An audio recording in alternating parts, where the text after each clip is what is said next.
Hello everybody, how are you? I'm doing very well. So today we are going to see the next episode of question tag. So that we are going to start with this question tag in simple past.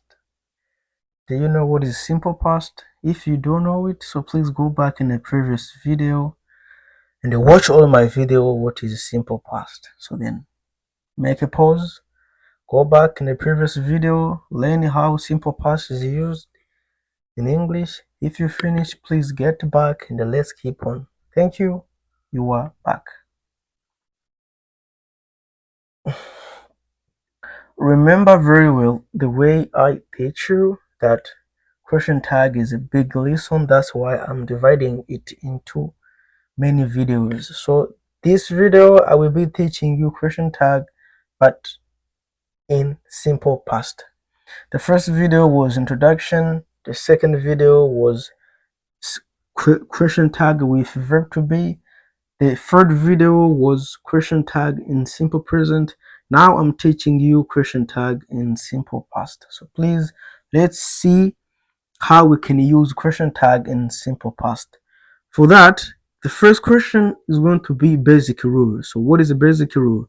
So the basic rule is how we formulate sentences into different cases. So if we have a positive statement, the negative question tag is there. If we have negative statement or negative sentence, the positive question tag is there. So then you have here didn't, here we have did. This is the basic rule. I say it from the beginning. Let me guess that now you are understanding where is that, okay? If you understand this rule, is going to be very easy for you. So there we have nota bene here. If the main verb is was or well, which means is verb to be, iyo abari verb to be. So use was or wasn't or were or weren't in question tag, not did. You have to keep that in mind. Kuko verb to be na verb to do zose ni ma verb auxiliary. Iyo na main verb ifise was canke were ntabwo ukoresha verb to do, ucokoresha verb to be nyine nkuko twavyize ubushize ukuntu bakoresha question tag na verb to be, okay? So therefore for the second time we have a positive sentences. Ukuntu rero bakoresha question tag muri simple past mugabo muri positive sentences. So there we have the first example. You visited your grandparent, didn't you? She watched a movie, didn't she?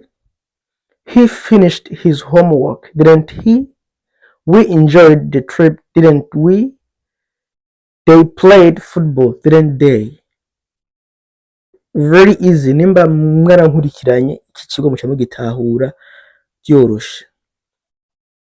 For the next time we have negative sentences. Further ziri muri negative. So you didn't call me, didn't you? She didn't come to my class, didn't she? He didn't finish the homework, didn't he? We didn't see the teacher, didn't we? They didn't arrive early, didn't they? Remember that this is negative sentences. We have to get positive question tag. For this example, we had a positive sentences. We get negative question tag. The following one, you have to remember this difference. With the action word, kumaverbe yose d'action, with the action word, ukoresha verb to do iri muri simple past.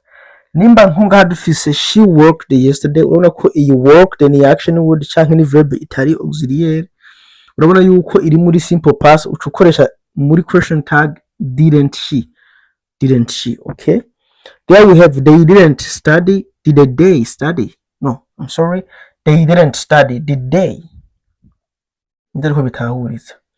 With verb to be, use was or were. Nkuko nabivuze ngaha, mwiye notobya nayo ngaha. Verb to be nayo ni verb auxiliary. Iyo uyibonye nta bindi bintu byinshi nayo nyine niyo nyine ucokoresha. She was happy, wasn't she? They weren't late, were they? Finish. For the last time, we have what we call summary or resume. So in summary, you have to understand this. Simple past, iyo ufise phrase iri muri simple past ari verb atari auxiliary, misi yose question tag ni verb to do iri muri simple past. Ivyo nabivuze ntavyo ngarukako, kandi ukaca wibuka yuko misi yose positive sentence iguha negative question tag, hanyuma negative sentence iguha positive question tag.